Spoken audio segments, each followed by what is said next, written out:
Hi folks, this is all the fruit, and today I want to show you the citrus collection of Ulis Landgarten in Leverkusen. Ulis Landgarten is basically just a private small garden in Germany, but it has about 1,000 different plants, so it's probably the most biodiverse small garden I've ever seen anywhere in Germany, or basically anywhere in the world, because 1,000 different plants is a lot. That's already botanic garden level. And he also has quite a sizable citrus collection. Let's see what he has. First, about the climate here. So most of the citruses cannot grow outdoors here. At the end I will show you a Poncirus trifoliata, the only plant he has in the ground right now. There are a couple plants like this Jutsu, which is very frost hardy, which he wants. And there is the train, which he wants to plant in the ground when it gets a little bit bigger here. Poncirus has been growing in the ground for decades in Germany, but now people are starting with Jutsu and Papeda and such things in the ground. So here it's still in the pot, but this is gonna go into the ground. Still a little bit risky. It could still freeze, but yeah, there are also already a couple citruses which you can grow in the ground around here. Let's see what we have here. Oh, this is okay. This is an avocado, not a citrus. What do we have here? A chinotto, Citrus myrtifolia. What is this? A calamondine, a calamansi or casturi. And it seems to be an improved variety because the fruits are a bit on the big side. The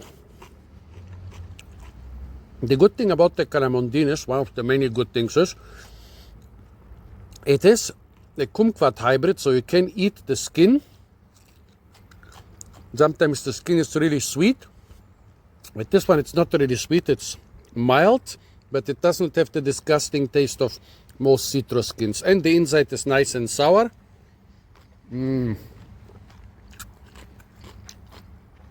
That's why the calamondine is being used as a lime in the tropics. I think here you have another lime. Could this be some type of kaffir lime? Pflegetips. Oh, lime. But which lime is this? It has the leaves of the kaffir lime, where the petiole basically forms a second petura. Like you have basically two leaves on top of another.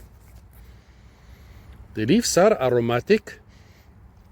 Could be a kaffir lime, but they are not as bumpy as a normal kaffir lime. Maybe they will get bumpier later. Tell me if you think this is a kaffir lime or something else. What have we got here? Here the label is gone. Those are the fruits. Of course, right now it's June, so citrus season is basically in winter. Most plants have small fruits. They will need months and months to ripen.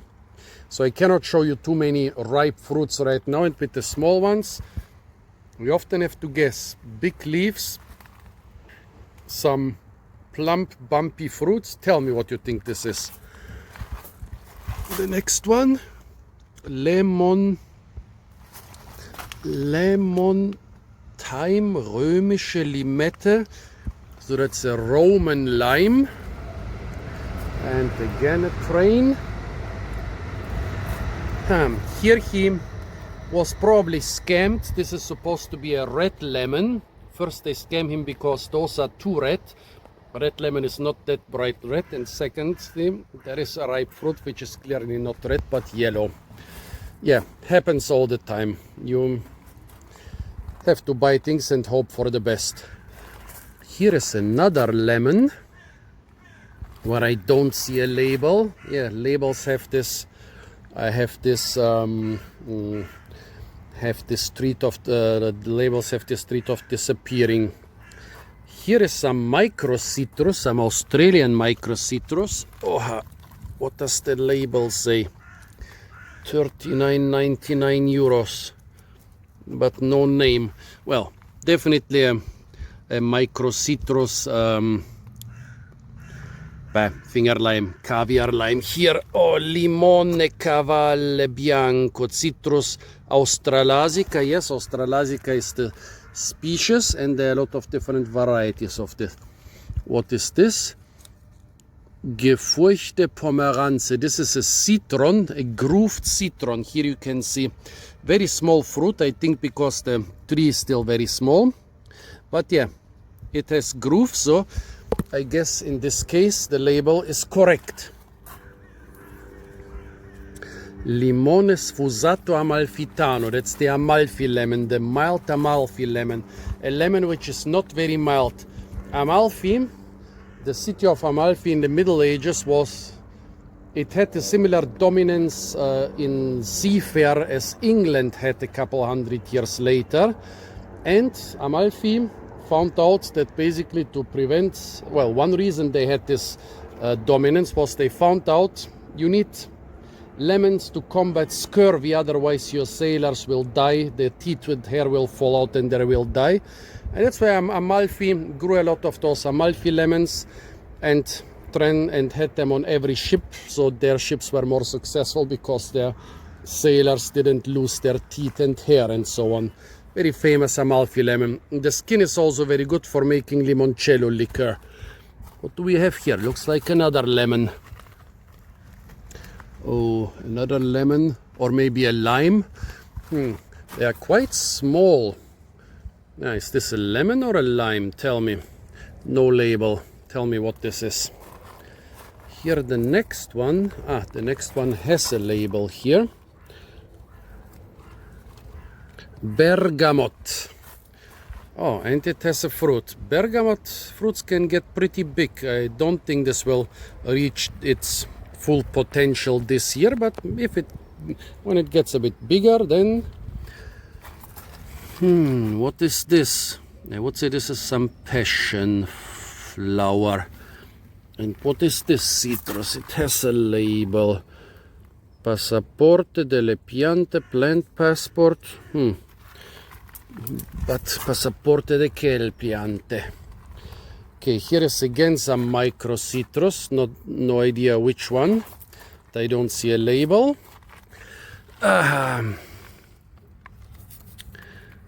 Plant passport, Pursha lime. Yes. There are many different citruses which are called limes. So maybe I overlooked here the name. No name. Yeah, Pursha lime is a totally different lime. What is this? Jutsu. Yeah, this is something that can go into the ground. Here there is still a slight risk of it freezing down, but probably he will get lucky. Rehorange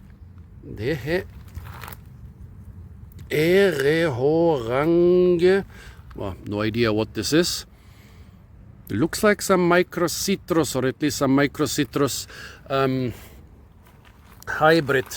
A lot of those micro citruses are being hybridized with other citruses, micro citruses from Australia, and the hybrids are salt tolerant, drought tolerant, and often also cold tolerant. So this thing has lost its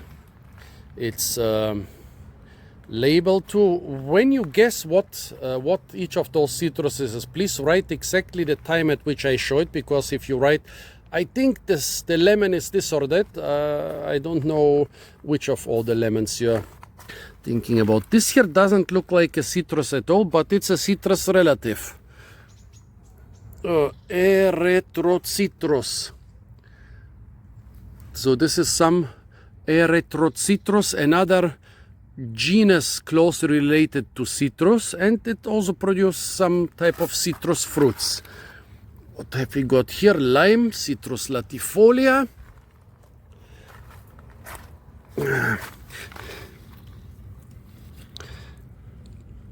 Ching lemon, Ichang lemon, Ichang papera. That's another thing you can plant outdoors in Germany and hope it will survive.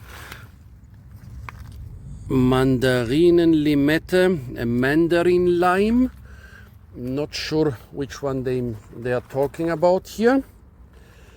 Here another lemon without a label, it seems. This two different things in one pot.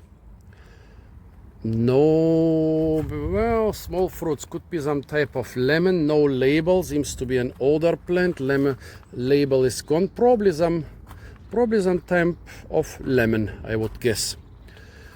What are you? Meyer lemon. Those get pretty big. Limone bianca, white lemon. Cerdo. This is the lemon from which you make the citron from which you make citronate, like this candied rind. This one has no label anymore. Limone. Oh, so this is a lemon. Here we have another micro citrus. Another caviar lime, but I don't see a label on this one. What about this here? Cedro mano di Buddha. This is Buddha's hand. Most of them originate from Italian nurseries. He said the prices are just lower in Italy. Even if you have to pay for shipment, it's still cheaper than buying them in Germany. Lunario. Folcameriana. Lunario folcameriana. Another type of lemon. Let's see, Chinotto.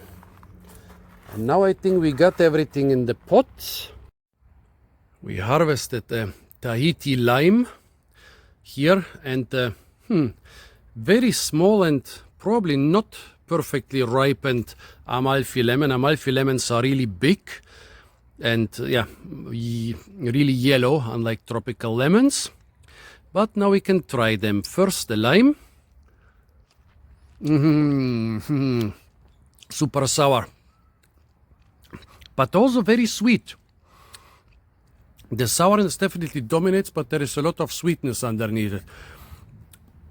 And now the Amalfi lemon.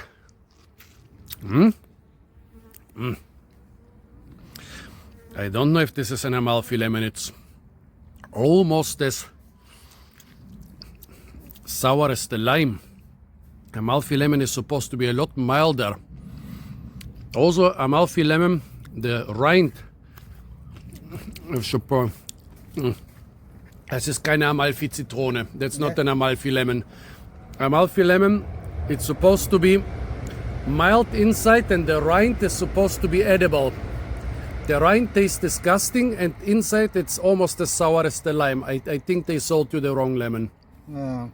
It's not an Amalfi lemon, I'm pretty sure. And this is a caviar lime. Not sure if it's ripe, but he harvested it now. He already got scammed with the red lemon and now also with the Amalfi lemon.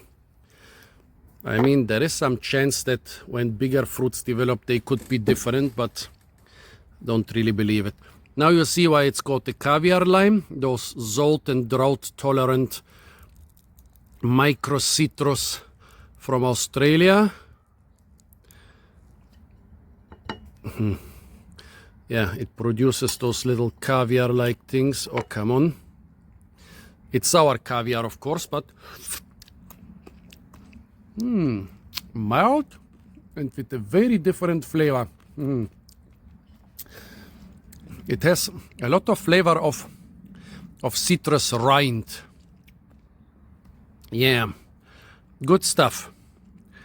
I mean, most of his citruses are not bearing a lot of fruit yet because they are young plants, bought very recently, and it's the wrong time of the year, but I think it's still a great fruit collection, still a great citrus collection. Wonderful. Maybe if I was here in March, I could have tried more things. And here, last but definitely not least, we have Poncirus trifoliata, the three-leafed bitter orange. You can see each leaf has 3 leaflets. The fruit is not so bitter, it's very sour and very aromatic. And this thing is the only citrus you can plant in large parts of Germany without any fear of it freezing, because it's tolerant, it's hardy to like minus 25 degrees centigrade. Why is it so hardy? Well, one of the important parts is it's losing its leaves in winter, it's deciduous. But even the wood is much hardier. That's why a lot of other citruses are either being hybridized with it or are being grafted on top of it to create stuff which is tastier than Poncirus but hardier than the other citruses. But as I said, the era of other citruses only in pots is slowly coming to an end. For decades there have been experiments to plant other citruses in the ground in Germany, and those experiments, well, every couple years they have usually frozen down, but people are not giving up. Yeah. And Uli is one of the people who is gonna plant a couple of the other citruses in the ground in his incredibly densely planted food forest here. So thumbs up to Uli for his great collection of fruits and other interesting plants. Let's hope that soon citrus cultivation in Germany will take off. Tell me what you think about all those citruses and their cultivation in Germany. Stay tuned for a lot more fruit videos from the beautiful and incredibly fruit-rich garden of Uli, the food forest in the center of Leverkusen in Germany. And of course, don't forget to like, share, comment and subscribe.